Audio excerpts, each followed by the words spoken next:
Welcome, everybody, and thank you so much for joining us today for this new webinar that Mary Anne Tierney and I have put together. I was so honored to know Mary Anne through the EMF Medical Conference, and we'll do proper introductions in just a moment. But we want to give you a quick outline about how our program will go today. It may go about an hour, hour and a half-ish. And if anybody needs to drop off, please know that everybody who registered will receive a recording copy along with our slides, so you can go back and revisit what interests you. And throughout the period here, we welcome people to drop questions into the chat if they're interested, but please don't get a lot of conversation going back and forth in the chat, because that takes away from what folks are here to learn during the program. So thank you again for joining us. And I'm going to ask that we all kind of do a quick introduction of ourselves. So since I can see all your Hollywood squares here, I'm going to go ahead and ask each one of you to just state, if you're comfortable, where you were from, and in one sentence, how you became aware of EMFs, or how you became aware of the need to have safe technology in our schools, including cell phone bans. Does that sound about right, Mary Anne? Yeah, in particular, I think if we can focus today on cell phone-free schools, what brings people to this regarding cell phone-free schools, that would be a great focus for today. Thank you. Okay, great. Sydney, do you want to unmute and introduce yourself? Hi, my name is Sydney Cox, and I'm the director of the EMF Safety Network, and I live in Windsor, California. And I first became interested because of schools. And I just wanted to say that just the other day, I was on the SMART train, which we have a commuter train now. And I bring my Safe and Sound Pro meter, and all of a sudden, when 5 kids got on the train sitting near us with their phones, the levels were astronomical. And I thought, this is perfect. Kids and phones, they don't have any idea what they're exposing themselves to. So Right. I'm very interested in this, and thank you for doing this, Cece. Thanks so much for coming all the way to see us from California again. Anne Marie, do you want to go ahead and unmute and introduce yourself? Oh, sorry. Wait a minute. There you go. You look Anne good Marie. Okay. All right. I'm in Fitchburg, Massachusetts. Moved here a year and a half ago from New Orleans, but I'm from Massachusetts. Grew up in Quincy. I am going to say something a little different. I'm very aware that I've heard that the Russians do not allow internet in elementary schools. now. So I'm just going to put that out there, so it's out there. And Yeah, that's no, we very appreciate motivating for me, that they know, and they're taking care of their people. They're taking care of their folks. Yeah. What are we doing? We're learning, and we're going to see what we can do about it. How's Yeah. that? Okay, DK, go ahead and unmute and say hello. So this is me. Do you hear me? Kate Reese-Hurd. You hear me? Yes. Do you hear me? Okay. Yes, we hear you. Yeah, it was a little over 10 years ago that I had a run-in with the decked cordless phones, wildly disrupting my heartbeat after about 3 years of having it. And then the internet router Wi-Fi causing bad insomnia after going through the microwave body scanner at the airport. Oh, anyway, for me, I can't go to, regarding schools, I can't go the Columbia Green. I'm in Columbia County, Philmont, New York. Columbia Green Community College, the zillions of routers and cell phones in the auditorium, and my eyes were going crazy. So I just feel for the children being bombarded. Yeah. Yeah, all right, Kate. Well, thank you for sharing that. And we're so sorry for your electromagnetic sensitivity. And we'll just continue to learn together and see what steps can be taken. Thank you.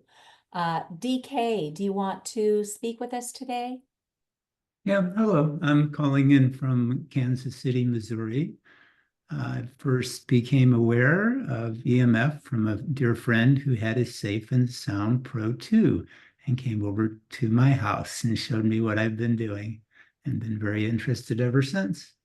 Excellent. Well, thank you for listening to your friend and welcoming them into your home, because I know it's a mind blower when we first see these measurements, but we'll keep trying what we can. Eric Lawson, do you want to unmute and say hello?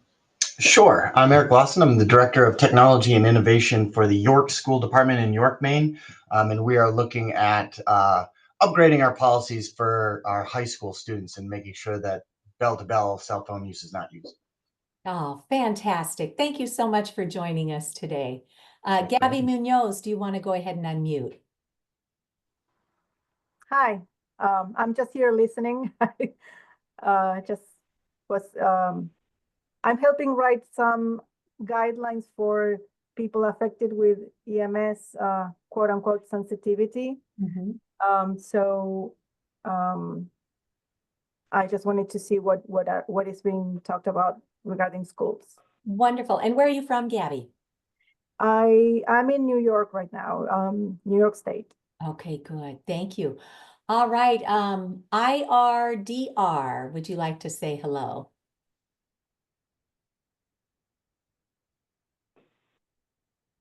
Let's move on.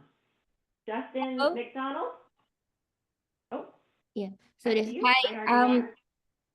Yes, my name is Irene and I'm from Massachusetts. And I actually very interested in the subject, and I have two kids in school.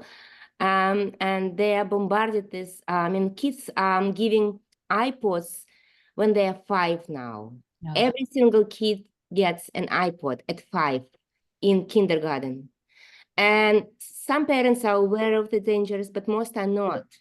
And it needs to be stopped. And I want to be part of this change. Okay, thank you so much. We're so glad to have you here with us. Thank you. Let's see. Jay Peterson. Okay, hi. I just unmuted. I'm from Utah, and I've been, following this show for quite a while, trying to figure out what I can do. But, a positive thing is our legislator is going to outlaw kids' cell phones in the schools, but not for the reason on the radiation and everything. The towers will still be there, but because they're saying it's a distraction. So it's a step in the right place, but for the wrong reason. Yeah, it is, and it's a learning process. So once we can calmly and professionally and fact-based provide the information to help them make well-rounded decisions on all the technology, we hope that we'll be able to make serious inroads in the radiation end of it too. So. Yeah, so if they do that on the bill, they need to come in and get rid of those towers or turn them down. And they're not realizing that. They don't need them anymore. They can't have cell phones, so. Yeah, very good. All right, thank you so much. Janet Drew, do you want to unmute?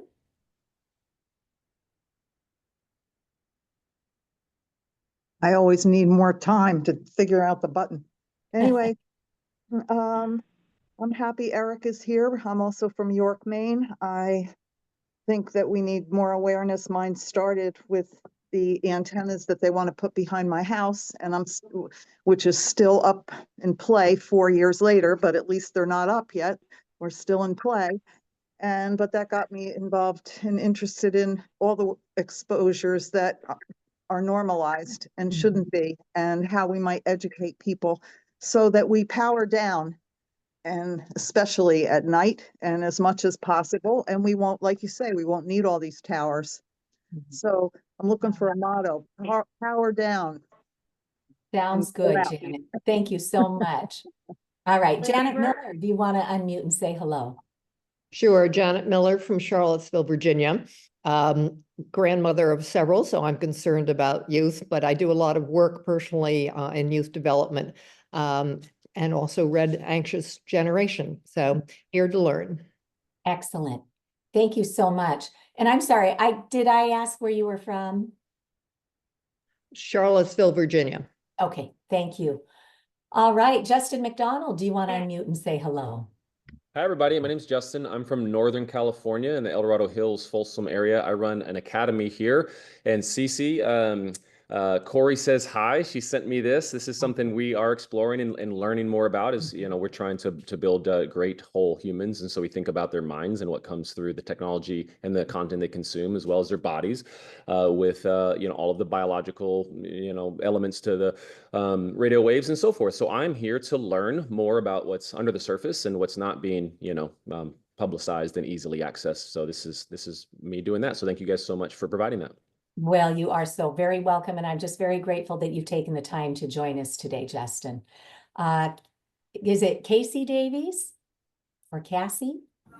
Hi, yes, it's Cassie Davies Decker. I'm also from York, Maine. I'm a school and mental health counselor, and I've worked with children and adolescents for a long time now and kind of seen the progression of electronics and phones, and just really curious and interested on the school side of things, how this impacts their development, their learning, and how we can be a support as we maneuver through this technological world and the changes, and keep them safe and make sure we're providing the best we can for them in the safest way. So excellent. Thank you so much for joining us, Cassie, and we'll have some really terrific resources to share with you all today. Oh, great. Thank you. You betcha. Kim Han, do you want to go ahead and unmute? Can you hear me now? Yes, ma'am. Hi, Cece. Thanks for everything you've done along these lines. I'm electrically sensitive, and this happened to me when I had a smart meter put on my home. I'm from California, Marin County.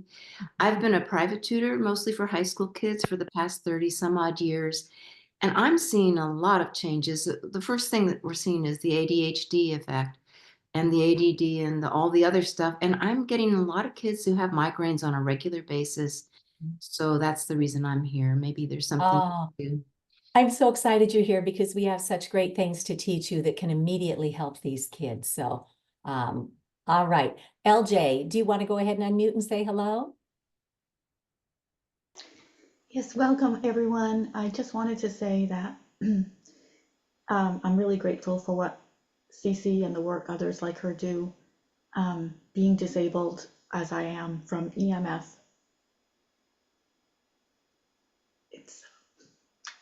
Okay, well, thank you for joining us.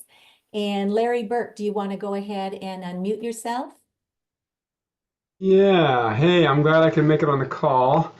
I'm a radiologist specializing in MRI, just retired 3 years ago from Duke University Medical Center. And I was on the original Society for MRI Safety Committee 40 years ago, which stimulated my interest and had me join the Bioelectromagnetic Society. And then in the last 5 years, I was on the North Carolina Radiation Protection Commission Non-Ionizing Advisory Committee. And I dropped off of Mary Anne SafeTech North Carolina Advisory Board because I didn't want to have any apparent conflicts of interest.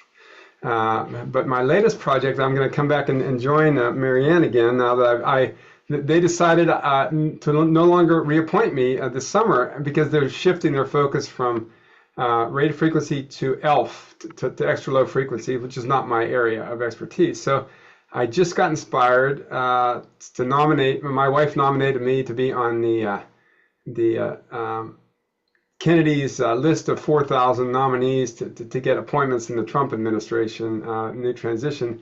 And you're supposed to pick which area you'd like to focus on. And I searched the FCC, and they actually have a electromagnetic compatibility division. So I nominated myself for that. So well, excellent. I hope you'll have some success in helping to bring credibility to this issue at the federal level. We desperately need that kind of assistance there. And it's so nice to have you with us. And Kennedy clearly identified the FCC as a captured agency. So this is one way to uncapture it. And I'm now soliciting votes to upvote me for my nomination. So I'm going to put that in the chat. If anyone wants to know, you have to sign up with Maha now in order to be able to upvote someone. But there's lots of categories in health.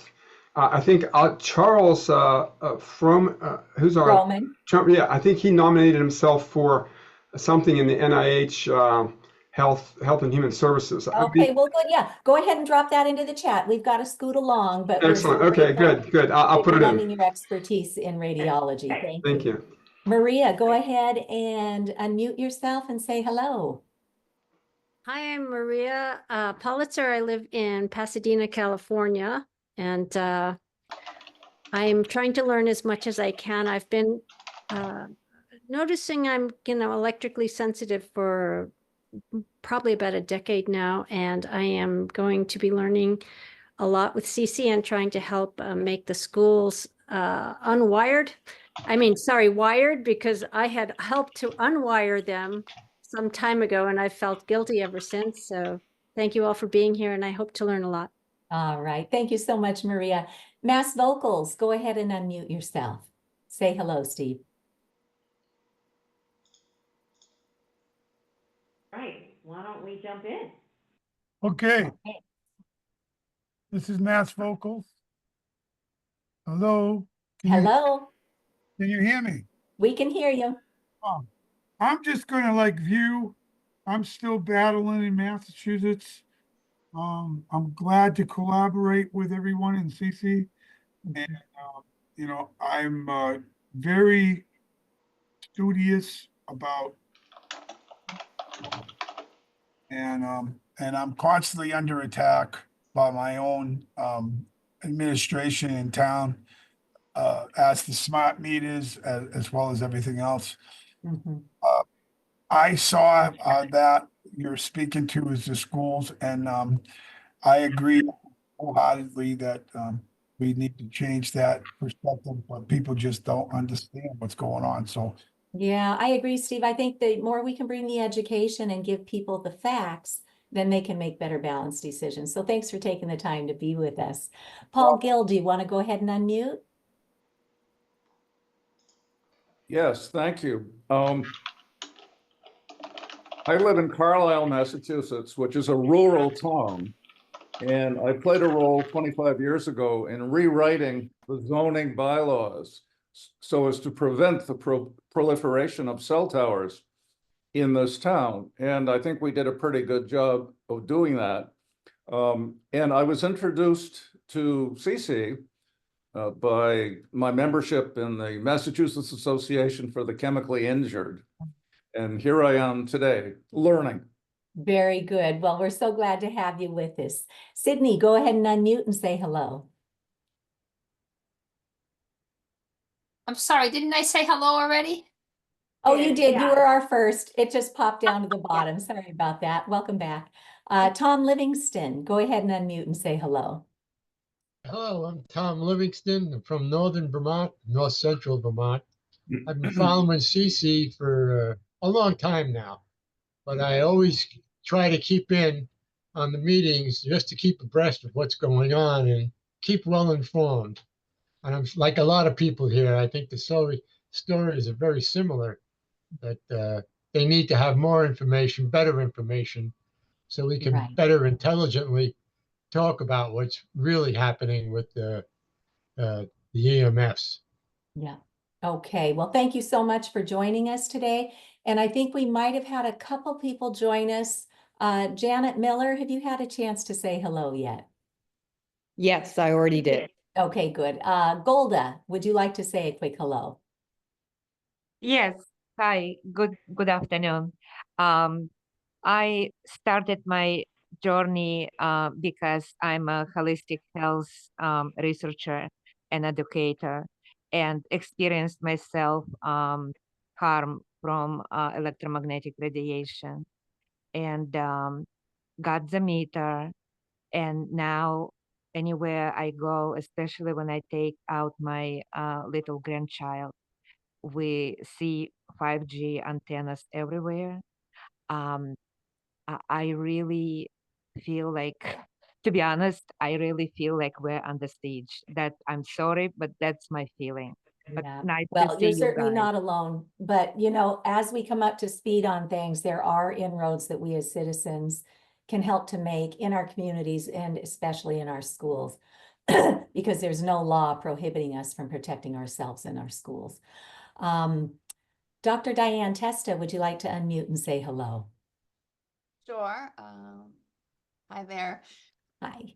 I'm in Western Massachusetts, so Cece and I have crisscrossed on a number of occasions.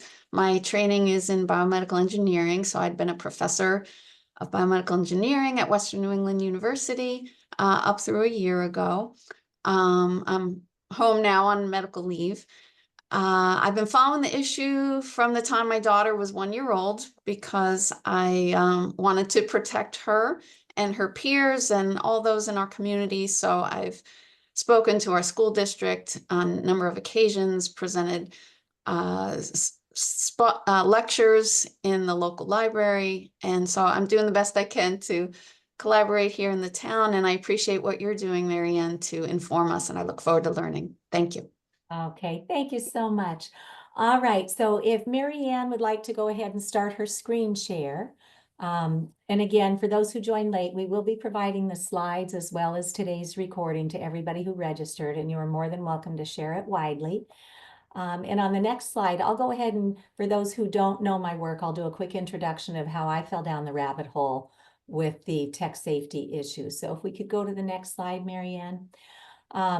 So when my kids were in school, they're now 26 and 29. We kept hearing about the 21st century classroom and how our kids were going to need to have all this new technology in order to succeed in the world. And we're in a small town, small school district here in Ashland, Massachusetts. And we simply didn't have the funding to bring all that in.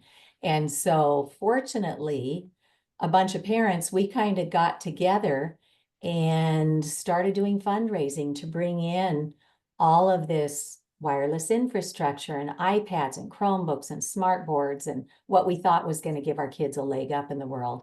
And then an electrical engineer tipped me off that there are biological effects to using wireless technology. So I'm a technical and professional writer by trade. And so I just thought, I wonder if there's any science to this. And sure enough, as you're going to see today a little later in the program, there are thousands of peer-reviewed studies all over the world showing extensive harm, and especially to children. So we became the very first in the United States to even have a little sign hanging in our classrooms with best practices for mobile devices. And I know you can't really see this well, but we'll talk a little bit more later. But after that, I met with my senator, who's now our Senate President, Karen Spilka. She and I had served together on these school boards over the years. And literally, we brought this technology into our schools. So Karen Spilka put me with an attorney in her office, and together we crafted a very simple bill that would simply bring the right minds to the table to take a look. What are the facts? And then decide what to do. Well, that's now been 10 years since we introduced legislation here in Massachusetts, and we tend to move like molasses, unfortunately. But we had the same conversation with a state rep up in New Hampshire. He and his constituent who got so sick from this Wi-Fi in her home, they drove down from New Hampshire. We sat at my kitchen table for the afternoon and helped them to connect the dots further on why, as we'll show you in a little bit, the fine print in our own phone says to keep it away from the body, why the major insurance companies have long since put exclusions for wireless tech, why is the FCC ignoring all of this science that's showing the harm. So long story short, we got a bill passed into law in New Hampshire to spend a year investigating this issue. And New Hampshire came out with this groundbreaking commission report, which we'll make available to everybody. But they literally document the conflicts of interest at the federal level with the industry, the FDA, the FCC, and then they make 15 recommendations for how to start having technology be used appropriately.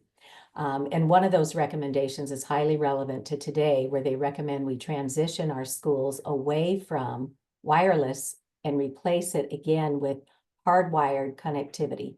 And it's not rocket science to fix, and it's not terribly expensive to fix either. So we'll give you some encouragement on that. We now have 6 bills in our legislation this session. And one of them is to get our Department of Elementary and Secondary Schools to start doing some work in this area. And then along the way, my work was recognized by somebody over in Europe, and we ultimately formed a nonprofit with one of the world's leading scientists on this, Dr. Mikko Ahonen, out of Finland. And we're now calling our nonprofit SafeTech Education. And we literally have off-the-shelf training that can be administered to all of our school educators, staff, school committee members, and mature students so that they could all literally be trained in about an hour online. And then as I was going down to the State House, I began to meet others who were informed or getting informed on this issue. And we ultimately formed Massachusetts for Safe Technology. We've got many terrific resources. You can go to that link there and look at the science in depth if you'd like. And then somebody down at the National Institutes of Health found my work and asked if I would come down and co-chair the technology panel for the Health in Buildings Roundtable Conference. And I like to share this link with folks because we were very limited in the amount of time we were given. So we each had, I think, 10 minutes or less to present what we came to present. I gave opening remarks. We had Dr. Martin Paul, who's one of the leading researchers, teach us about today's known mechanisms of harm, because for many years the industry said, oh, there's no mechanism of harm identified, let's keep doing what we're doing. So then we had Frank Clegg, who's the retired president of Microsoft Canada. And when he retired, he wound up meeting with many of the world's leading scientists on the biological effects of wireless tech. And he now knows that given a nudge, the industry can absolutely do better, but why would they change their model now that's so highly profitable? So it's going to take us learning and us speaking up to get some of these changes put into place. We also, I want to mention, one of our speakers at that conference was Peter Sullivan. And Peter is a former fighter pilot in our government. He also worked in Silicon Valley as an engineer for many years, and it was like his friends who invented cell phones. Well, Peter started getting very sick. He had high levels of radiation exposure from the planes up in, the fighter pilots. They've got radar all over the planes, which is where this technology came from for our militaries, this radio frequency radiation. And as he started immersing himself in all this man-made radiation that we all take for granted today with our cell phones, our routers, our baby monitors, all of our wearables, all the cell towers, all of it, Peter's health started crashing and he began losing very unhealthy amounts of weight. His teeth started getting brittle. And then when his two sons came on to the preschool years, they were both diagnosed on the autism spectrum. So Peter started doing the deep dive, and today he's very active in the autism community. And he will tell parents, it's certainly important to do the things that a lot of families will do, like clean out the diet, get onto clean organic foods, get the heavy metals out of the system. But he said the first piece of advice he will give families today is to do the digital detox. And that means creating a sleep sanctuary, which Mary Anne is an expert at helping us to create. And giving the body the opportunity to do proper cell repair and regeneration and let that DNA develop for the children at night with no pulsations of man-made radiation. So, Cece, are you, go on ahead and jump us into this program? okay, yeah, give me just one more moment, Mary Anne. So what astounded me with Peter is his sons are now grown men. They both went to college and they're both fully contributing members of society, and neither one of them are on the autism spectrum anymore. And I didn't even know that was an option. And we certainly don't ever want to overpromise. But when we remove these environmental exposures, we see time and again that people's health drastically improves quite often in short order. And one of the last things I'll say here is one of the major gaps that we had when we fell down this rabbit hole is we could tell that so many people were getting sick, just as our school leaders and counselors are identifying headaches, nosebleeds, nausea, dizziness, anxiety. All this has come on since we brought this wireless tech into the schools. But we had no way to train ourselves or our healthcare practitioners.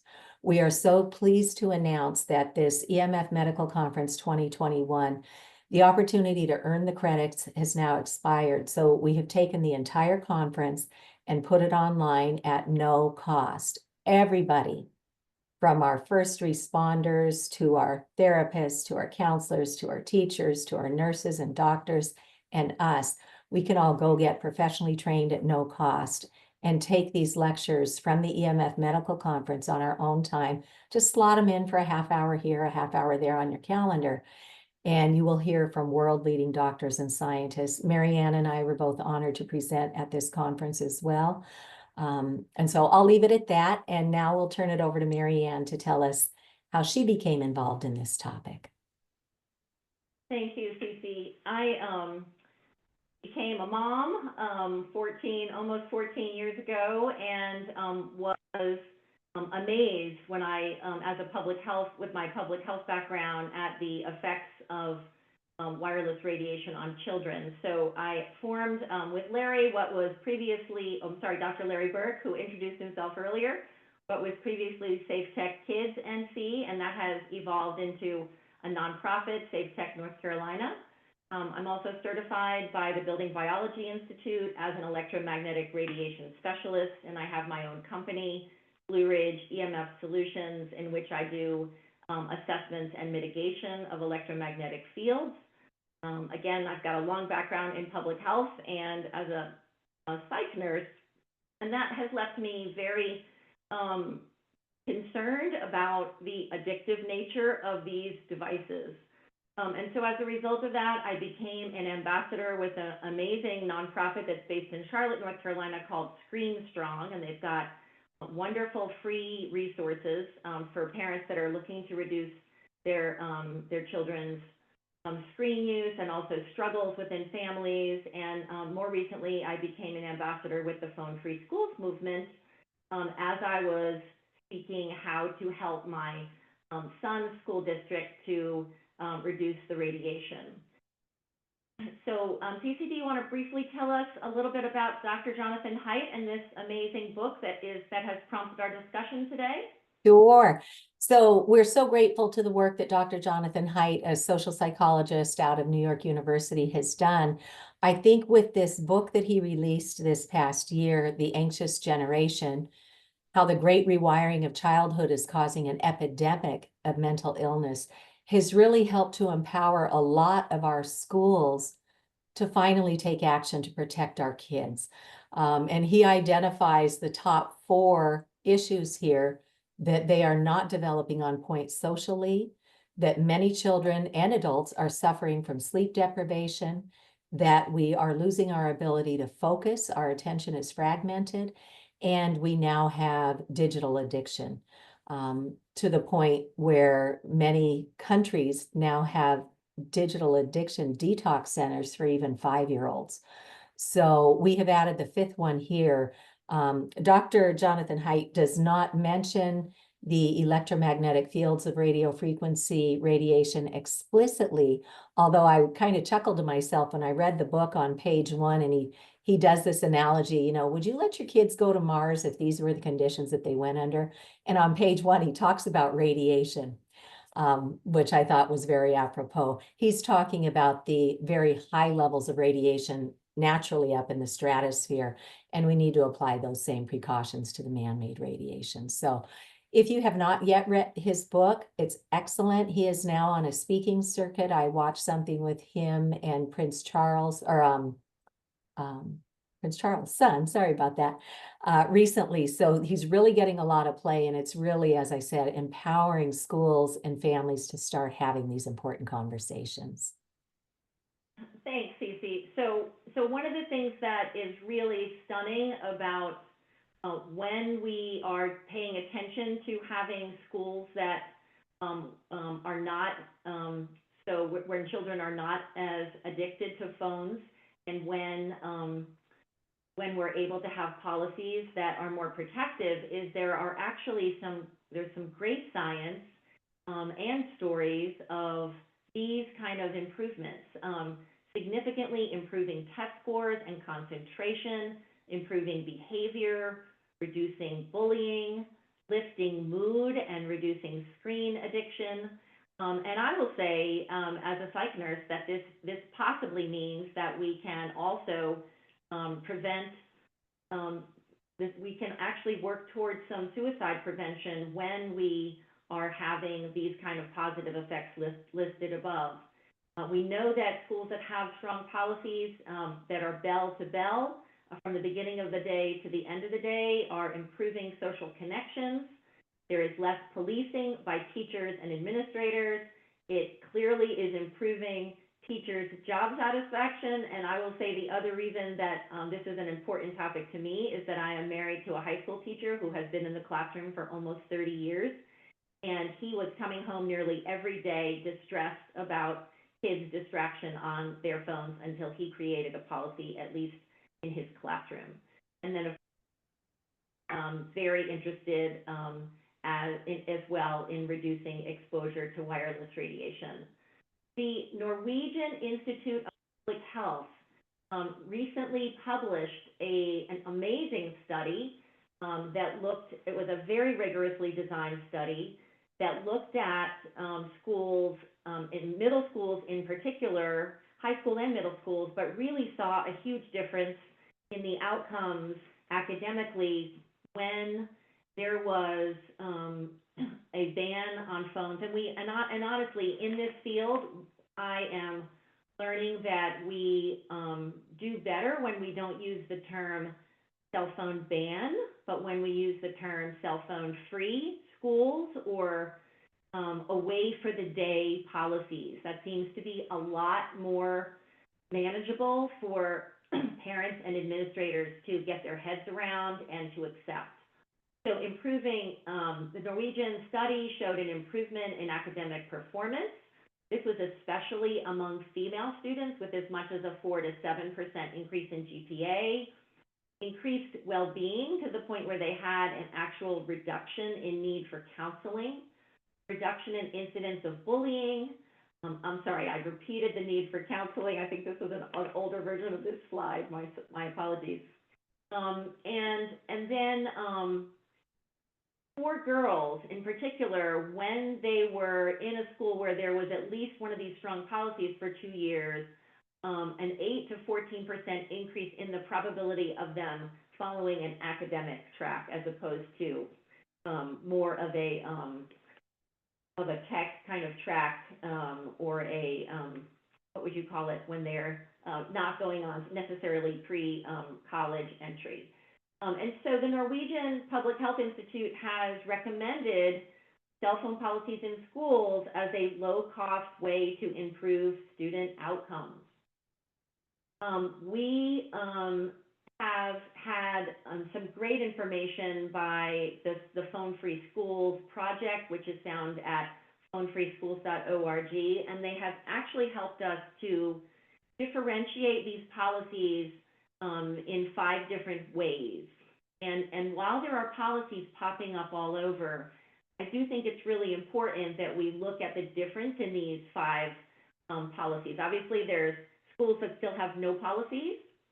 We have policies where it's just for academic use only, like you're supposed to keep it away unless you're looking up something for school.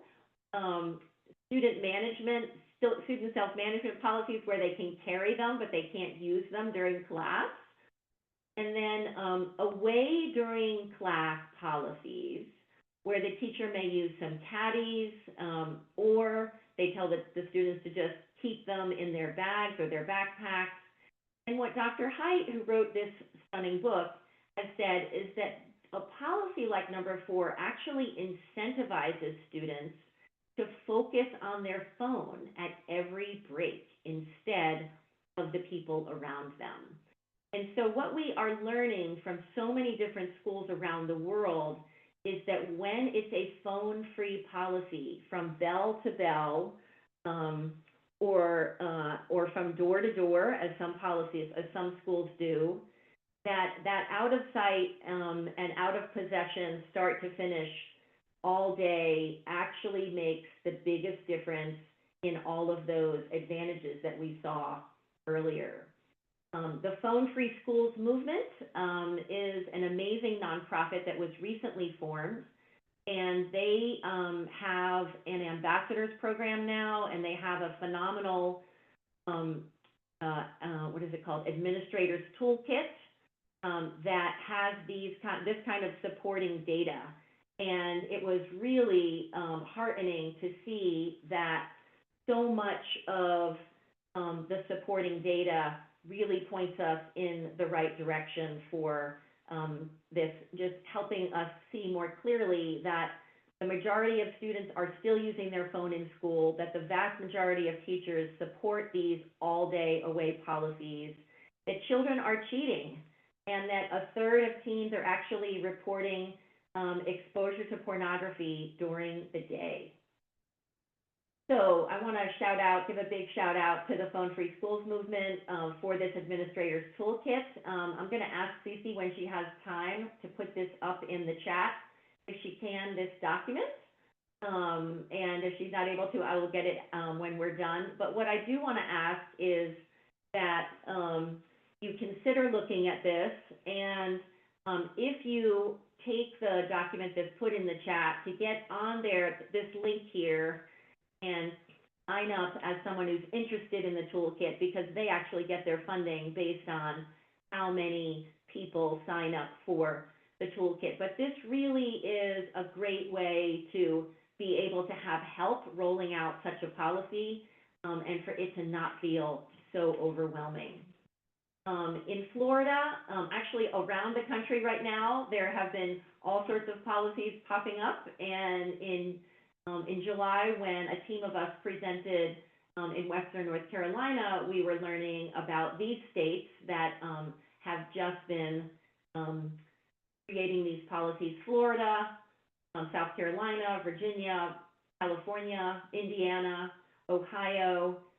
USA Today had this map in July. The states that are in blue are those that are working on proposing policies now. The states in dark green already have policies that are fairly restrictive, and then the light green state, Indiana, that one is kind of a guideline. It's not nearly as strong as the others. And then all these states listed at the bottom have actually introduced legislation or passed legislation. Here's another version of this map as of September from Newsweek, and you can see that this has really taken off. UNESCO, which is the UN's Education, Scientific, and Cultural Organization, released a report in 2023 called Technology in Education, a Tool at Whose Means. And they were very clear that there is a problem internationally with tech in schools, that while there are benefits, it will often, as I'm just going to read you their quote, technology can put children's physical and mental integrity, privacy, and dignity at risk.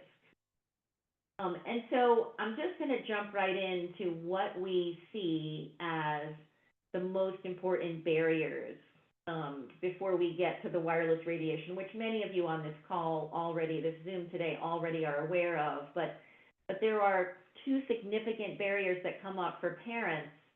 And the first one is really the need to stay in touch with their children during the day. And many parents have a hard time thinking about how they will not be able to get a hold of their kids all day. So this kind of rollout for a policy like this really needs to come with a lot of intention and a lot of planning, so that parents can have the assurance by the school administrators that they can leave a phone message for their child at the office, that they can text message their child and he or she is going to get that at dismissal time. And if there is, something that's more pressing, again, they can leave a message. The child can also be encouraged to use the landline in the office. And if they don't want to, speak, at a front desk, then if the nurses or the school counselors can welcome students into their offices if they feel like they have an issue where they really need privacy. And quite honestly, I do think that this has sort of come down to, for many of us, a cultural kind of shift where we don't necessarily plan in advance, but let's really help our children plan. Let's help them know what's going to happen at the end of the day before we drop them off in the morning.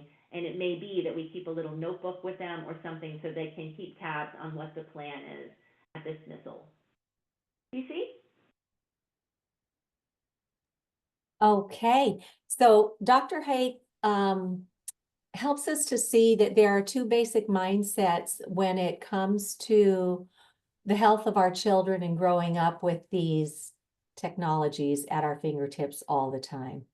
He highlights the discovery mode versus the defend mode. When kids are lit up in a good, positive way, they're always scanning for opportunities of things in their environment that they can engage in. They're like, you know, literally a kid in a candy store. They want to get out there and do stuff. And by doing so, they learn to think for themselves. They learn to problem solve, to create solutions, to create synergies with their peers, to explore their environment. And basically the mindset is, let me grow, let me get out there and test my world. When we have too much time in front of screens, it switches over instead of a discovery mode to a defend mode. And so it puts the kids on edge. They're constantly scanning for dangers because they're getting so much detrimental information coming their way. And then they get a scarcity mindset. They start clinging to their team, and it becomes a whole thing about safety rather than exploring and enjoying their world. So there's so much good we can do for our kids if we learn and keep moving in this direction. Go ahead, back to you, Mary Anne. Thank you. Sorry, that slide was a little out of order. Sorry to throw you off, Cece. But the other major barrier that we see when parents are trying to grapple with the idea of a phone-free school policy is pushback related to contacting a child in the event of a school shooting. And what we have learned from multiple experts is that phones can actually make things worse. So this is from the director of the Regional Gun Violence Consortium at the Rockefeller Institute of Government in New York State. Their executive director, Jacqueline for her name, Dr. Jacqueline, said that people peering into phones lose all awareness of what's going on around them, which can increase the likelihood of being hurt. You're putting yourself at greater risk because you are not actively trying to protect yourself. Phones should not be pinging with messages either, or even used in silent mode during an active shooter incident. After the crisis subsides, students can connect with families. Ken Trump, who is the National School Safety and, Dr. Ken Trump, who is the president of the National School Safety and Security Services, said something very similar, that during a lockdown, students should be listening to the adults in the room who are giving life-saving instructions, working to keep them safe. Phones can distract from that, and silence can also be key, so that you don't want that noise, that phone noise distracting attention. And he admits that I'm a parent too, and I get this. So this is such an important issue to be able to grapple with. And Dr. Victoria Dunkley has long been advocating for less screens. Cece, do you want to tell us a little bit about Yeah, Dr. Dunkley? it was funny. We had our first EMF medical conference out in Santa Cruz, California back in 2019. And Dr. Dunkley was one of our key speakers then. And what she has done in this book called Reset Your Child's Brain is created this 4-week plan to help get your kids back. And it sounds really intimidating at first, but she says in the first week, the parents need to come up with a plan for what their child will do in the subsequent 3 weeks. And it will not be technology based. And so, you know, in that first week, you get everyone around the child informed, so he can't just slip off and go down to his buddy's house down the street and get his fix on his buddy's technology. So she's got this incredible 4-week plan to detox your child, and it really brings such incredible relief because, as we know, this excessive screen syndrome causes hyperarousal and it dysregulates the moods. And she gives us this great plan, and in those with clinical diagnoses, 80% show improvement after going through this digital detox with her plan. And even in kids without disorders, they see great improvement, and not just in the kids, but in the whole family dynamic when we all really stop to examine how much time are we on our screens and is it healthy? And what have we sacrificed in that time? What did we used to do before we sat there on our devices all day and night? So she also identifies that school screen exposure is the greatest impediment to improvement. And we're seeing article after article come out now that what ed tech sold us has not proven in the results. So technology perhaps can have some place in our curriculum, but it certainly is no substitute for what we know grows a proper child, which is interpersonal communication in real time with real people, their peers, their teachers, their parents, movement, touch, and time out in the environment. So this is a great book. Dr. Dunkley came by my booth when I was at that conference, and I had all these little sticky tabs all over the book, and she picked it up and just chuckled. And I said, I marked so much in this book because I just wanted to reach out to so many different people who I know are struggling with this and let them know this incredible resource is there. So Mary Anne, back to you.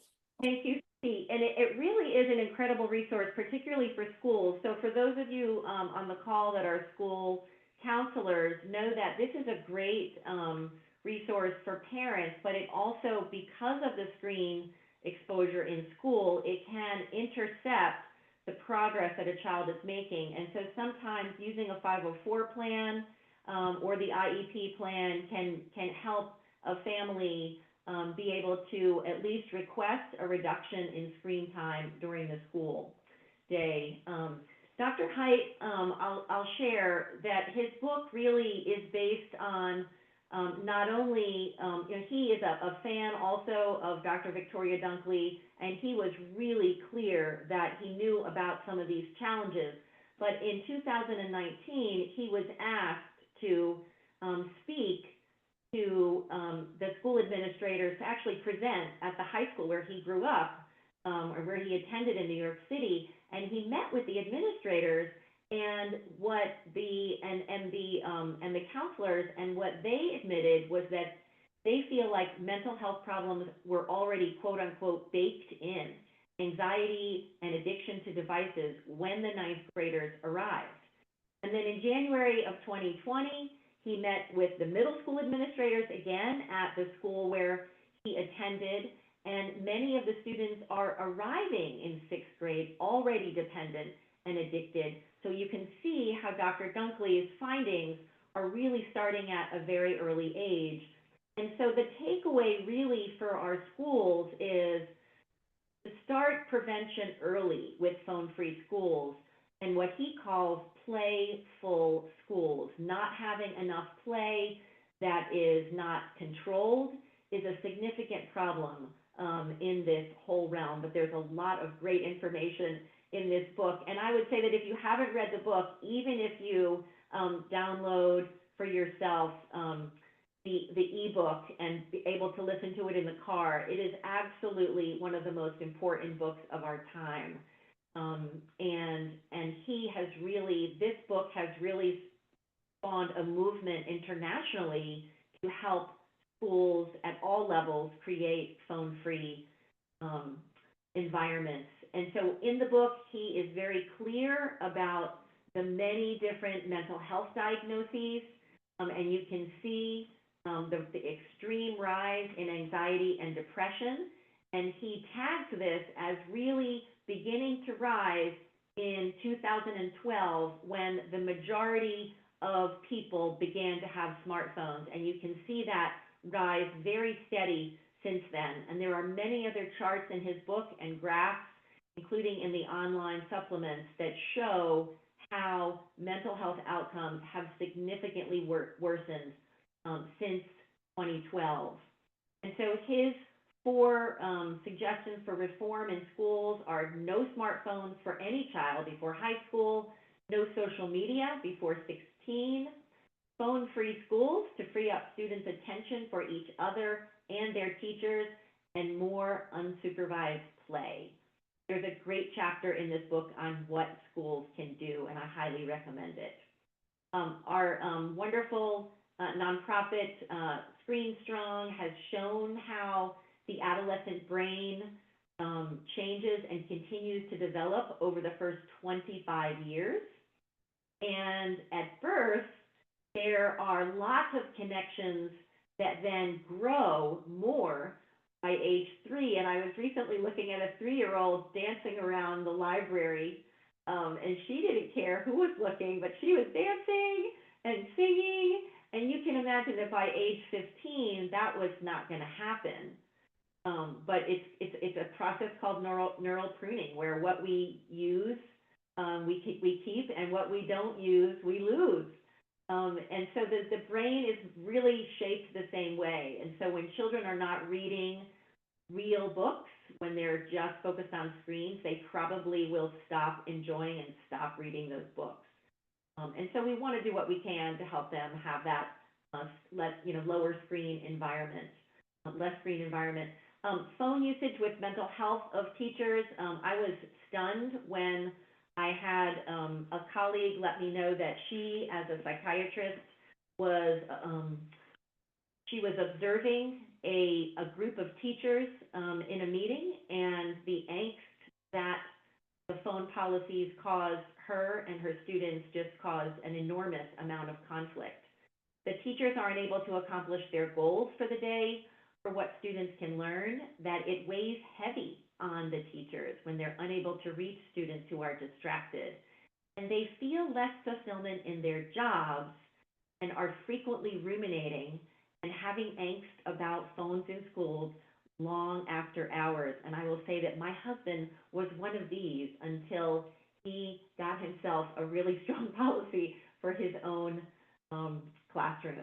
So we're going to shift briefly to wireless radiation. We know that the majority of you that are on the Zoom today are already familiar with this topic. Cece?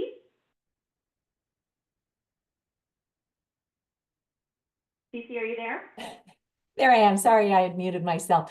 I invite anybody with us now who has an iPhone to take it out, and we're going to show you the legal fine print that has been in our phones all along. So if you have an iPhone, and for folks who have Androids or Google phones, if you just do a search on RF exposure for radio frequency, you'll find it, but I know right where it is in the iPhone.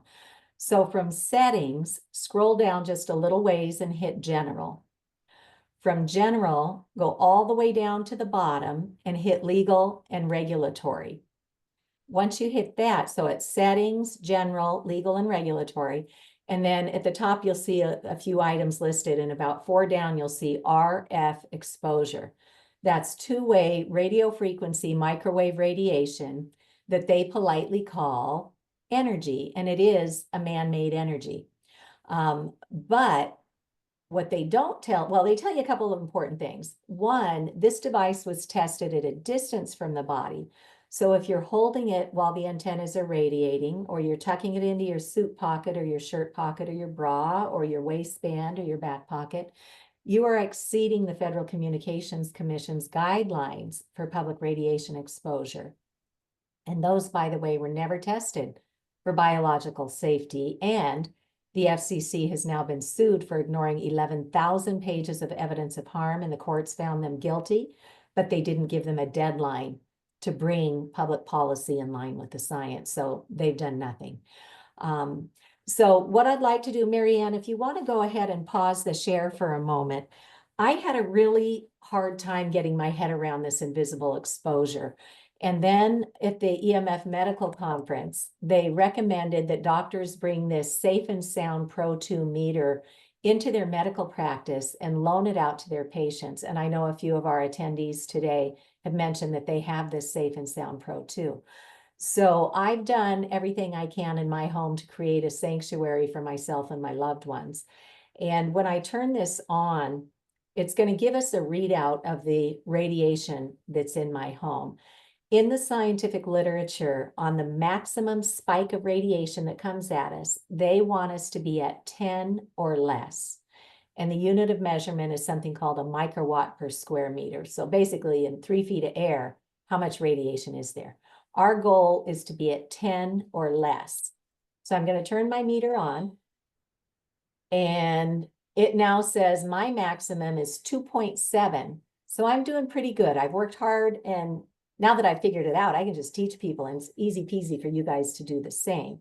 But I want to show you what happens. I keep my cell phone in airplane mode as a rule, and I forward my cell phone calls to my landline. So I'm not on the go. I don't need mobile technology. So I can forward my phone calls to my landline, and therefore I keep my cell phone in airplane mode all the time, except when I'm out and I might have an emergency. So I'm going to take it out of airplane mode and show you what happens. Okay. I haven't done anything. These are just these antennas coming online. And I'm gonna stop that. And you see it dissipates after a couple of seconds, but it flew up into I was in the nice green, it flew up into the red extreme. I was at 2.7 microwatts. We want to be at 10 or less. That one device with its multiple antennas in there radiating brought me up to the top of this meter at 3,180,000 microwatts per square meter. 3 million, and we want to be at 10 or less. So we have unwittingly exposed ourselves and our children to this level of microwave radiation. And this is only one device. Think about our classrooms where we have 20 or 30 devices. We have wireless access points in the ceiling. We've got smart boards and Apple TV and Mini, and we let Ed Tech kind of take over for us. And now it's time for us to use technology where it's applicable and replace what we have with hardwired connections. And that simply means running Ethernet cables. Every one of those wireless access points in our classrooms, if you look on the underbelly of it, it's got 2 Ethernet ports. All you have to do is drop the wire down to task level and start plugging things back in with Ethernet cables and adapters. And you can get Ethernet switches that allow you to plug in multiple devices. So everything we've broken, we know how to fix, and that's the good news. But unless you have a meter, it's really hard. So I just wanted to mention, Mary Anne, on that last slide, that the Environmental Health Trust has a program that they can help, like public libraries, get these meters in if the library can't afford the $400 fee for this. So we have many great resources, and we just need to know it's invisible. But if the pandemic taught us anything, we have to be vigilant about these environmental exposures, and this is a new one for most of us. So go ahead, Mary Anne. Thank you. So what brought many of us to the table today, including myself, is how much more vulnerable children are to wireless radiation. Even Dr. Burke, many years ago when we started looking at this together, was surprised at how much more children absorb into the bone marrow, 10 times more radiation into the bone marrow of the skull, 30 times more into the hippocampus, twice as much into the cerebellum, and 2 to 5 times more into the eyes. They have more fluid in their brains, they have more stem cells, which are vulnerable to all toxins, they have developing reproductive systems, and they have limited myelination or coating on their neurons, all which make these children more vulnerable. These are some common symptoms. This is a lot of different sympathetic kind of stress responses from wireless radiation. When someone has a collection of these symptoms, we now have an official new name for this syndrome called electromagnetic radiation syndrome, or EMRS. But we can often have friends, family, ourselves having 1 or 2 of these symptoms and maybe not connecting the dots to where this is coming from.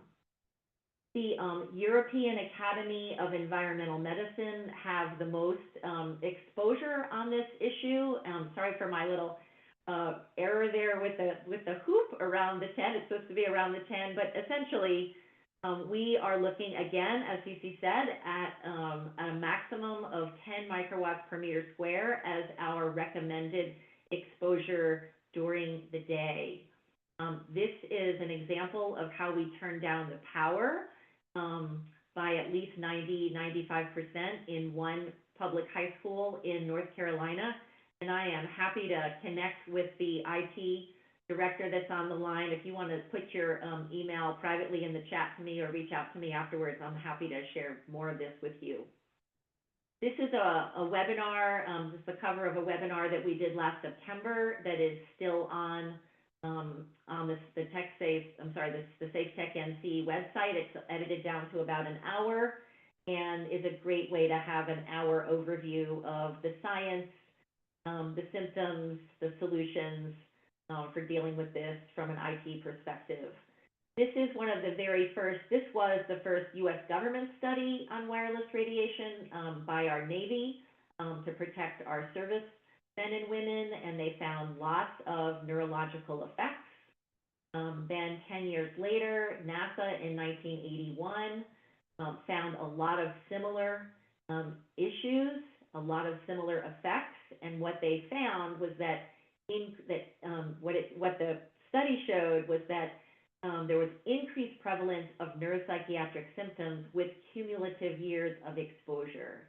And this is really concerning now as we are in this mental health crisis among our youth, that many children are now sleeping with their phones. They have their phones with them all the time.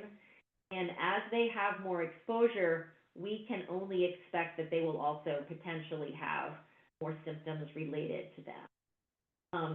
The Bio Initiative report was a massive compilation in several volumes that found all of these different biological effects, and you can go to bioinitiative.org to see those. And one of the most important of those that undergirds all the rest of these health effects is an increase in oxidation or oxidative stress. And we know that oxidative stress is actually the underpinning of nearly every chronic disease that we have.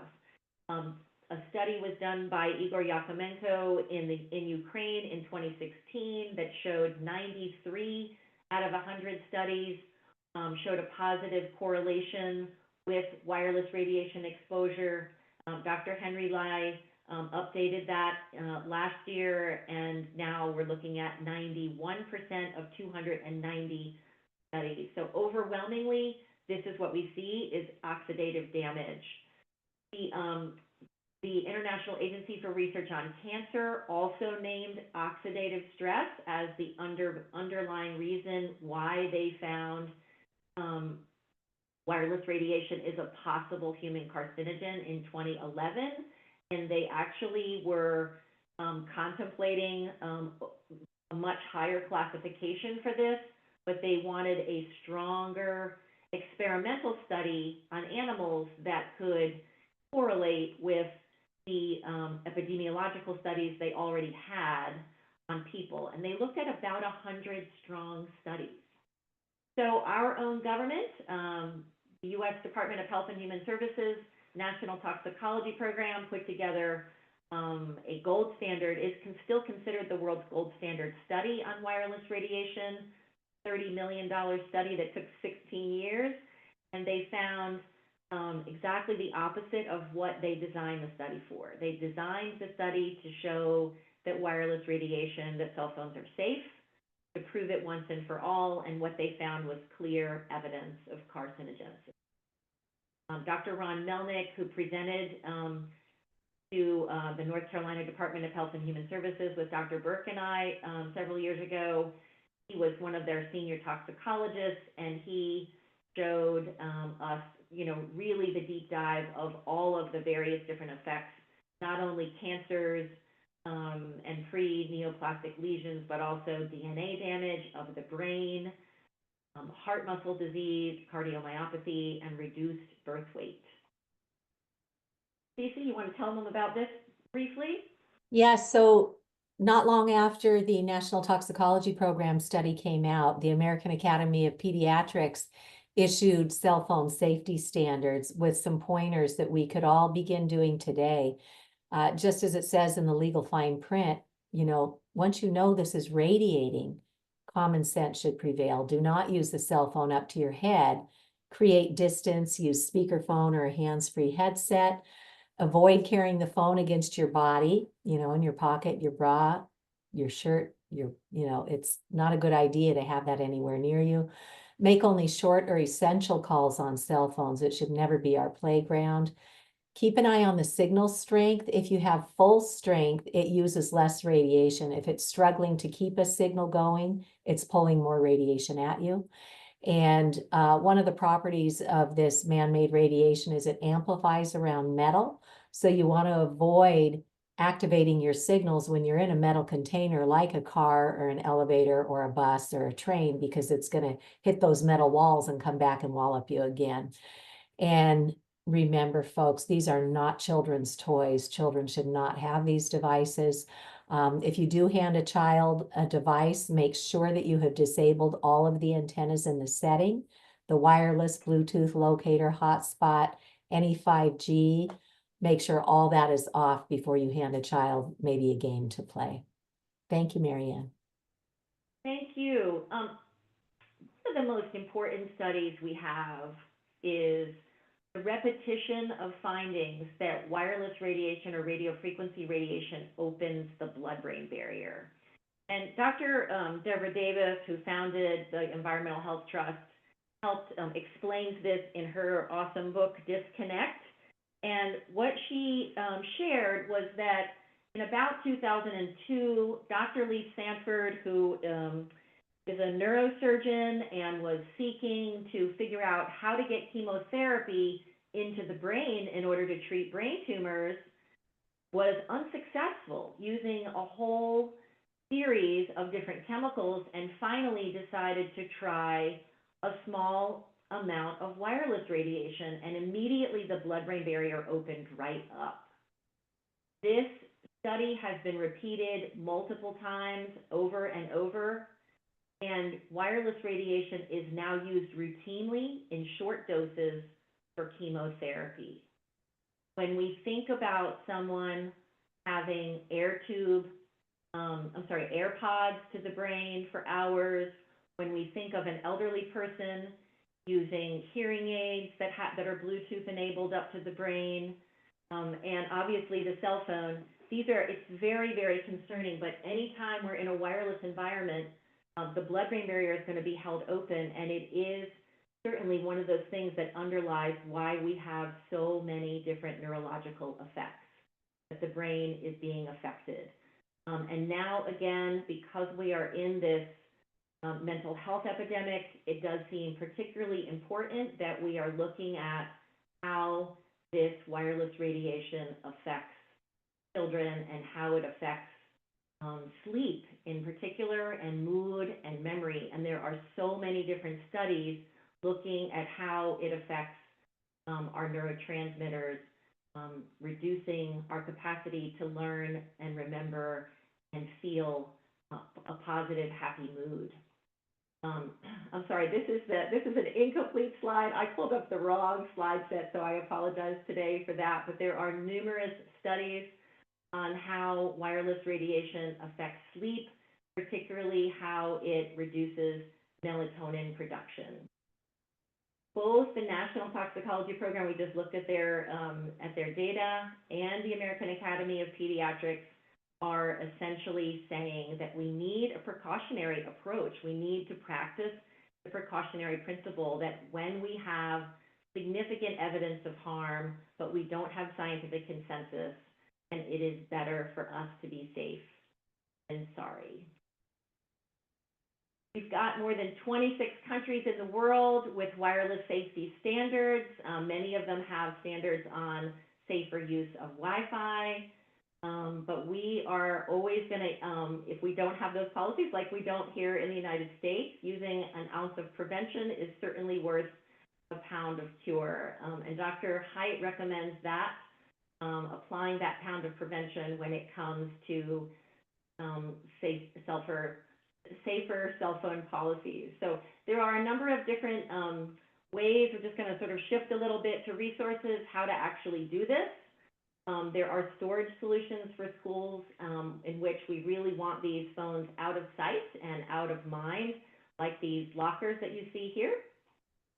There's a company called Over Yonder that has created these pouches that are Faraday cages that are even used now at some music concerts in order for the artists to be able to not have all of their material taped. And the same company actually has what they call a home tray, which is a locking charging station. Both of these have a Faraday effect so that it reduces the radiation levels. And this is the tray is actually a great tool for families that are seeking to have a place where they can lock up devices at night and kids and teens are not tempted to access them while they should be sleeping. So one of our primary goal with SafeTech NC in the new coming year is going to be advocating for phone-free schools and sleep, that when we can support both of these, we can really protect the children that we love.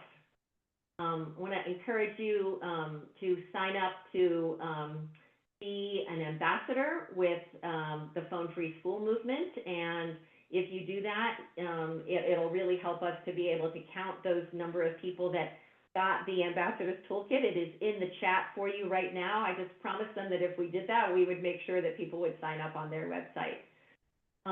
Here are some ideas about how to build a movement around this. And I would love to open the mic now to anybody who would like to comment on any of these ideas. And if you have other ideas about how to do this as we share some of these resources. So again, this is a challenge with parents in particular. It's very clear that school teachers really want this, but it's a harder sell for many parents. So reaching out to them, using various different book clubs or social media, going through our PTAs, making public comment at boards of education meeting, and actually, if you sign up as an ambassador with the Phone Free School Movement, you'll find some sample comments for board meetings. You reaching out to science and health teachers, reaching out to counselors like we have here, creating an art contest, and setting some real boundaries that families can practice tech-free time as a family and tech-free sleep. Kate, do you want to share your thoughts on this? Kate, you want to unmute yourself?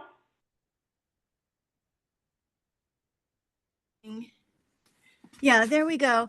I about the Yonder pouch, because they're using them at the high school here. I had looked online to find out whether it blocks the signals, and it said no. That it and I did just check online again. Maybe they're different versions, but when I asked the question, does the Yonder pouch, is it a Faraday cage? And it said no. Okay. It's good that you were able to... Okay, just to share. Yeah, thank you. I heard differently from them earlier. So maybe they are, maybe it is not as much of a shielding as we thought, or maybe they don't want it to be marketed like that. But the material that they're using is clearly got a shielding capacity in it, which is why kids can't connect.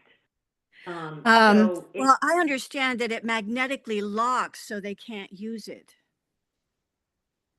Right. So it locks. So the fabric itself, I have understood, is shielding, and maybe not. So that's definitely something that I'm going to follow up with them on. And then thank you.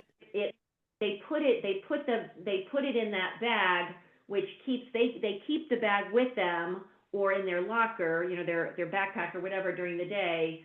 But then there is a magnetic means for it to unlock as they are leaving the school. Correct. Yeah. Yeah. Thank you for the clarity, and I will follow up with them. Great. Good. Some other resources that can be really important on the website for Away for the Day. There are a number of policies that are specifically for, you know, bell-to-bell or door-to-door policies. They also, on that website, Away for the Day, have some tips for dealing with pushback, and we've talked about two of those, you know, reasons today: not being able to connect with students, with someone's child, and then also dealing with the active shooter issue. The Social Dilemma is a great movie to watch with children, with teens, or to bring to school gatherings. Green Strong, as I was mentioning earlier, has some great resources on their website. And then this slide has a link to a recent webinar on EdWeb that Dr. Haidt did. And EdWeb is a fantastic resource for school administrators. And interestingly, they are actually doing another webinar today that I think I have linked. Cece, you want to tell them a little bit about your resources here? Sure. So every month I do another one of these free educational webinars that focuses on the wireless risks and safer solutions. Our next one is coming up on next week, Thursday, the 21st of November at 6 p.m. Eastern. So you can go out to Massachusetts for Safe Technology and register there. Here's a link to The Anxious Generation. Here's a link to Reset Your Child's Brain from Dr. Victoria Dunkley. For those who have loved ones on the autism spectrum or with ADD, you're more than welcome to go take a look at these protocols that are offered here. And although mainstream media is owned largely by the same corporations that promote these harmful products, we do occasionally get some sort of mainstream coverage on this. And Bert Wolf on PBS did 2 episodes that are just about a half hour each. So those are good to watch. And then this award-winning film, Generation Zapped, was part of the United Nations Film Festival. And it's picked up accolades all over the world. So that's 74 minutes, a great way to learn about the wireless issue. And it is available largely through streaming services, including those that your public library very likely offers. And then I crafted this EMF points of confusion versus facts sheet, which looks like this over here, because we've all been given so much misinformation, or in some cases disinformation, by the industry, that we've all got these false assurances that Wi-Fi is fine. So this is just a very quick list of what some of the objections are that you may hear, and then the facts to support that we really need to learn a little bit more about this. I was invited to have my own cable show in Worcester, Massachusetts. So I go out to the studio every couple of weeks and I interview doctors and scientists and a lot of citizens. So you can go out there as well. And you can, they're only half-hour episodes too. But feel free on the next slide to reach out at Massachusetts for Safe Technology or see our website for additional resources. So thank you. Thank you all. And we have some more folks that have raised their hands. So we're going to end the screen share. I do want to just point out again that there are a few things I put in the chat, the Phone-Free School Administrators Toolkit, the Norwegian study that is absolutely outstanding on the academic and mental health benefits. And then there is a Word document on phone-free resources from SafeTech NC that I have left as a Word document for you to take and modify for your own state and use that. So Diane, do you want to share? Hi there. I just wanted to say I have a teenage daughter who's a junior in high school. She's 16, almost 17, and she doesn't have a cell phone. She's grown up without a cell phone. And I just want to say, encourage you all who have children, grandchildren, have courage. She's not a strange child. She's involved in theater and cross country and track, and she's in the honor society. So you can raise a normal, healthy kid without a cell phone. And people in our neighborhood notice the difference is that she looks people in the eye when she talks to them. And she even said to me very recently, Mom, I can understand now why you did this, because she sees a difference between herself and her peers, and she has many close friends. So I would just say, have courage. And thank you for all you're doing to spread the message and I'm trying to get some of the technology limited in the schools.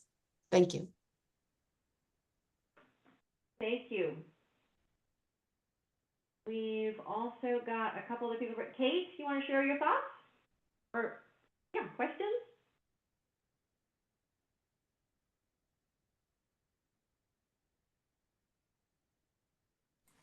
Janet?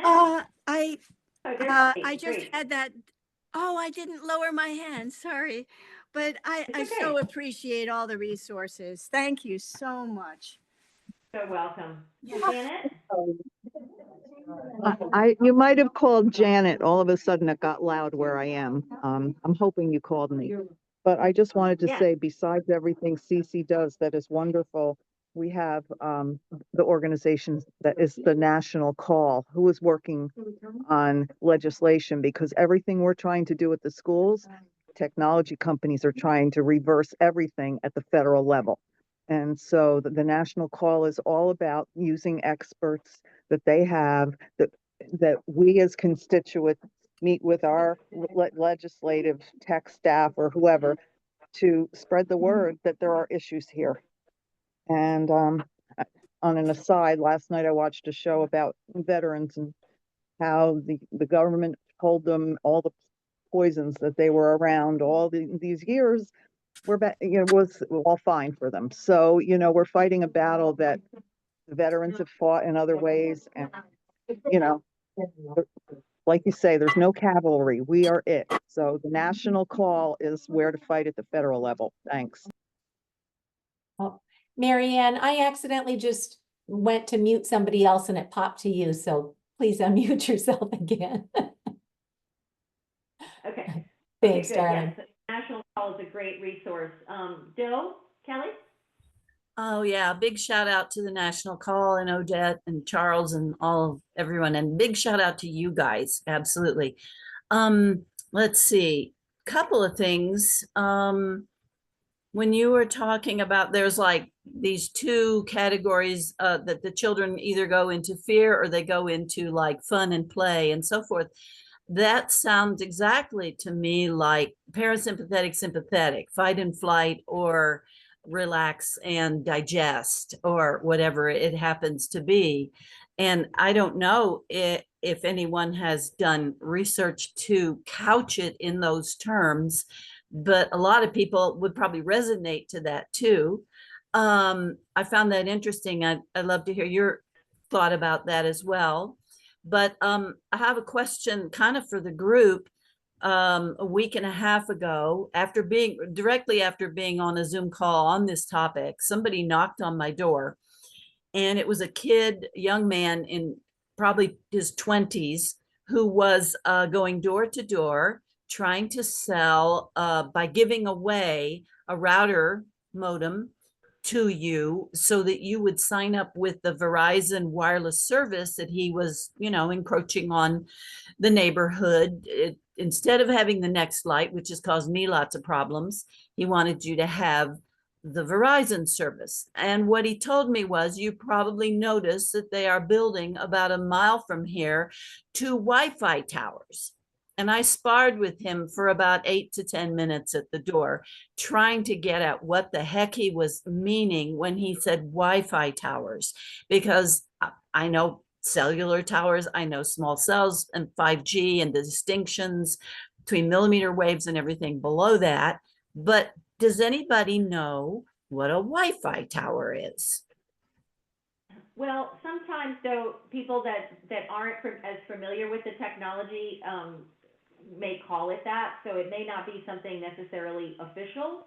I live here in Asheville, North Carolina, where we just had a hurricane and there was no cell service, and so there were a number of Wi-Fi kind of towers or platforms going up so that people could connect when they didn't have electricity. So it's hard to know without being there.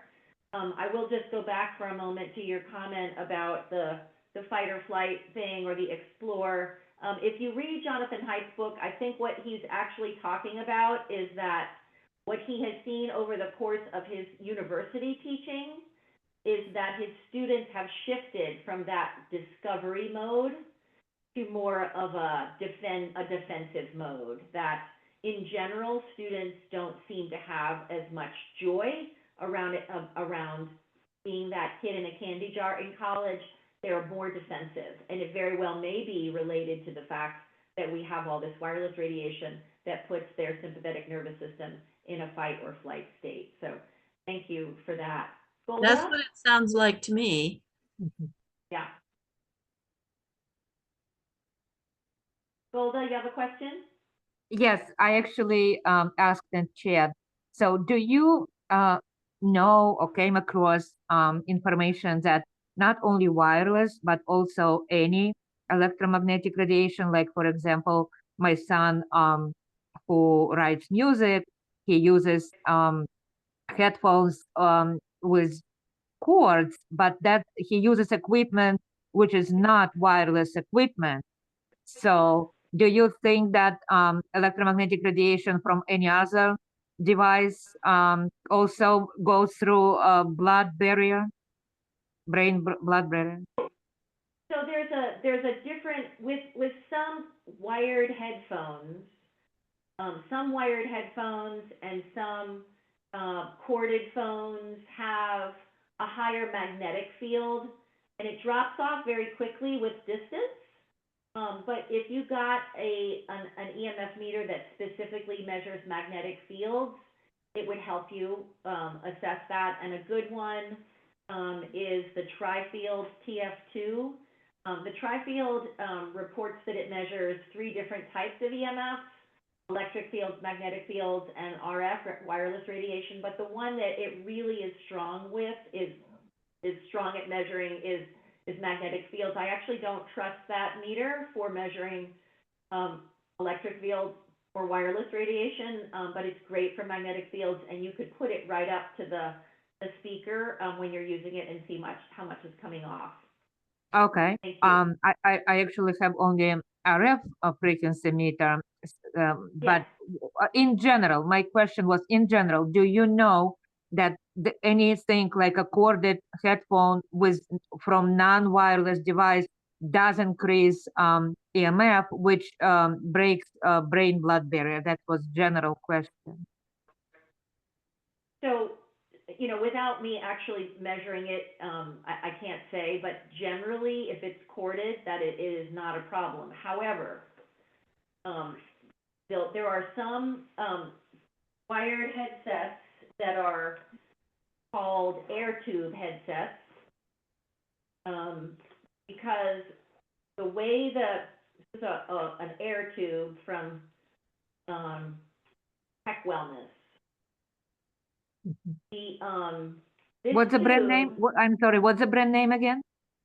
The company is called Tech Wellness. There's a lot of EMF protective devices on that website that are well vetted by another building biologist, August Bryce, and she's done a really good job of vetting products that are high quality.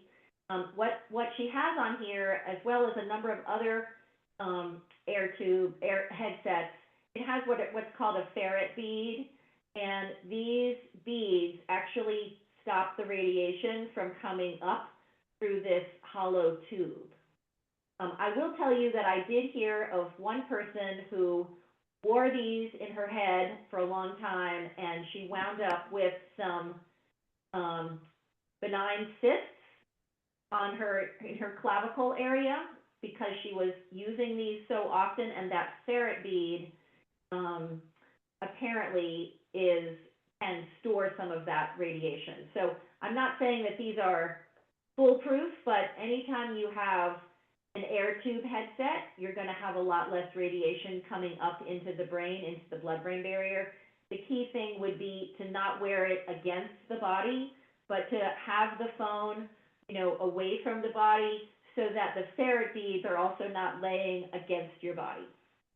Okay, thank you. You're welcome. Does anyone have any questions related to cell phone-free school policies and how to go about implementing these, or ideas about how you might want to do this yourself or tackle this with your school system? We have some school people here with us today. If you name again, I missed part of it because my connection got interrupted. Where is in writing suggestions to deal with schools?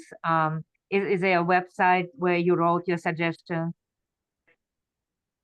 So we are going to have all the slides and the video available today, and we're gonna upload the correct version of the slides for you, not the version that I almost finished it early this morning.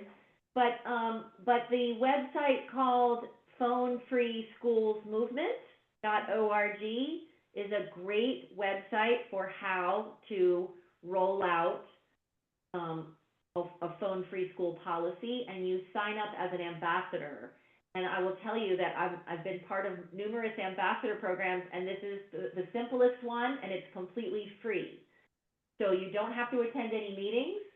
They do ask you to agree to watch a video that says that their policy, what they're promoting, is a bell-to-bell policy. It is not about taking your phones out during lunchtime or between classes. So you watch a video, you agree to that, you have the opportunity to attend one meeting a month that's either on a Thursday evening or a Thursday at 12 noon Eastern time.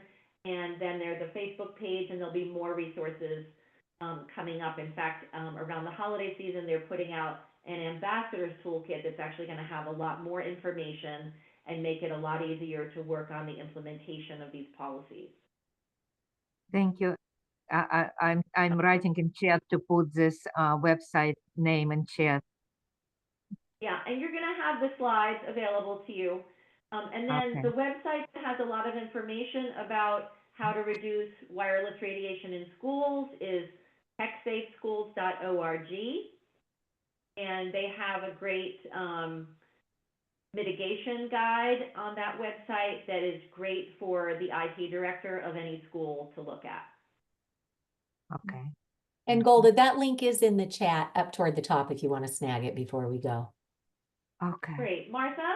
Hi there. I just wanted to respond to Mary Ann's question, or, asking for ideas. I've just started recently working directly with Cece, although of course I've known of your work for a long time.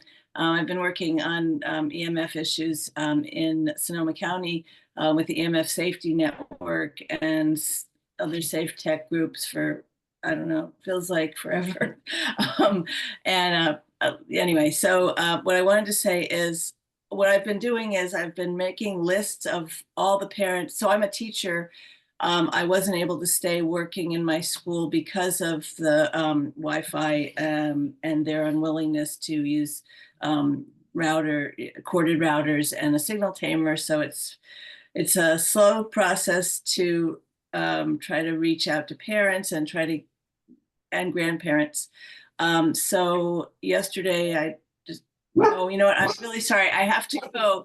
I'm really sorry. I have to go meet a PG&E person here to deal with a house problem. I'm sorry. I'll see you all That's later. okay. We'll see you soon, Martha. Thank you. Bye. Bye. Other questions that folks have? Anybody have a question related to the phone-free schools policies? Right. Anybody have any other I think what Martha was about to say, though, is that it's critically important not to go it alone. So for parents, please start having these conversations with the other parents around you, because our school administrators are terribly busy right now. And many are overwhelmed with our world these days. So if there aren't a number of you speaking up about this, we've seen time and again where this issue just gets dropped and it gets swept under the rug. So I think what Martha was going to suggest is that you get people around you educated first, which is one of the reasons why we do these free webinars every month. So at any point that you invite somebody into the conversation, they can come join us for a live event. If the timing doesn't work, they can register and get the recording. But it's critically important to get a number of people working on this. Otherwise, it may never get off the ground. That is exactly right. Power in numbers. Doe? Yeah, I know this is, in a sense, a little bit of an in-house call, but I was wondering because I missed the very beginning, and then I was hearing your introductions and some of the slides, and all of that is wonderful information. Will this video be made available for us to use? Yeah, we'll be sending it out to everybody who registered, and the slides will come with that. And by all means, share it far and wide. Yeah, because school administrators need to hear this information. I mean, and of course, we've fought the smart meters in Longmont, and we presented so much of the science, as you know, Cece, and they still did it. I So know, it's frustrating, so we just double down and say, okay, they zigged, we zagged, where do we go next? yeah, We just keep doing it because our kids are worth it and we can't drop the ball on them. So are you in Kansas? I forget where you are. I'm in Colorado, Longmont, sorry. Colorado. Okay. Okay. All right. Does anybody else have any questions? It doesn't have to be related to phone-free schools. All right. Well, you've all been so wonderful to give us your time today. We're delighted that you joined us, and we're always here for you. If we can answer questions along the way, our contact information is available, and Kate has just raised her hand. Just a quick question. The last time I heard you, there was a tent mentioned, and I thought I recorded a sleeping tent. Yeah, there are a number of them on the market. There's Safe Living Technologies is where I actually bought mine from after the EMF medical conference. But this was not a canopy, but rather was a bed, foldable tent. like a little camping tent. I think if you go out to Dr. Mercola's website, you will find it there. Dr. Mercola. Okay. Thank you. Yeah, Kate, one thing to know about that particular tent is that it's very narrow and small. That's And what I want. it has to induce claustrophobic kind of tendencies in anyone who is, most people. I mean, it's a huge adjustment. And so if you have some tolerance for that, it helps. I also have found that in measuring it, that even if you leave a flap open on that tent, if you leave the flap partially open, that it still, depending on the environment, it still has stunning ability to be able to reduce RF, radio frequency radiation. It also can reduce electric fields. It's important to try to reduce the electric fields from the wiring in the walls as much as possible before plugging the tent in. You're supposed to ground the tent. So ultimately, you want to turn the circuit breakers off that are feeding the bedroom or wherever you're sleeping, particularly the circuit breaker that's feeding the receptacles around the room. That is typically the one that is providing the largest electric field. And the ground, when you plug the ground cord in, the ground works connecting to the house ground even when the circuit breaker is turned off. The ground helpful. Copper, and it's always active.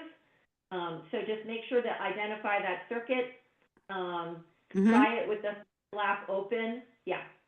Hey. It's expensive, but you can give it a try. I think there might even be like a 30-day warranty. I'm not positive if they're still doing that. Okay. Thank you, Mercola. Thank you.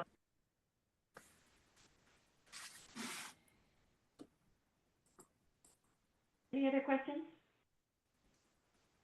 Anybody else?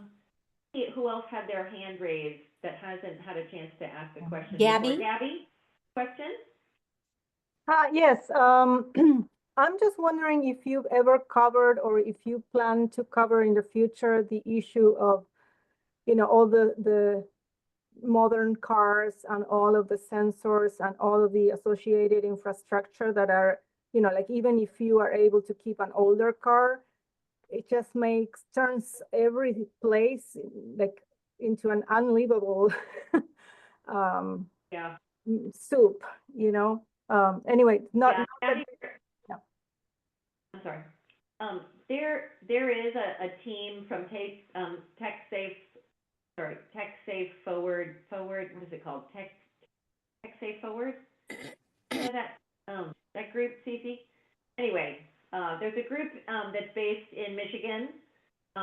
This SafeTech Forward, thank you. They have actually been having a series of meetings with car makers about, trying to come up with models that have less just all around lower EMF cars. And then I have a building biology, electromagnetic radiation specialist colleague in, I think he's in Massachusetts, Ken Gardner. He may be on the building biology website now, and Ken is probably one of our leading experts in the country on identifying sources in cars, and I often send clients to him to consult to try to find a model car that they can be comfortable in. So Ken Gardner from Massachusetts, you can check out him on the Building Biology Institute's website. Great, thank you. So you've got one more question? Yeah. First of all, I was curious to know what part of North Carolina you are in, Mary Anne. I know a few people there, so I'm interested to know if you're local to them. I'm in Asheville, which is the western part of the state. So you guys got really hit. I wanted to just mention that for anybody on the call who's concerned on these issues, that the MAHA movement has put up 2 different websites. One is for nominees for the people, and the other one is policies for the people. And just thinking about the thing with the cars and also with the lights, the LED lights and so forth, that what is incoming may be much more friendly to people who have the issues that many of us have around this technology. Yeah, and Dr. Larry Burke, who was on the call earlier, he did put information in the chat about how to nominate oneself for that. So thank you for that reminder. Thank you all so much for having us today, for spending your afternoon with us, and we'll look forward to, Cece's going to send you the goodies afterwards. Thank you. Okay. Thank you, everybody. We're so grateful you joined us, and we will be in touch again soon. Thank you so much, everybody. Very helpful. Thank you. Thank you. Bye-bye. Bye-bye. Bye-bye. Bye-bye.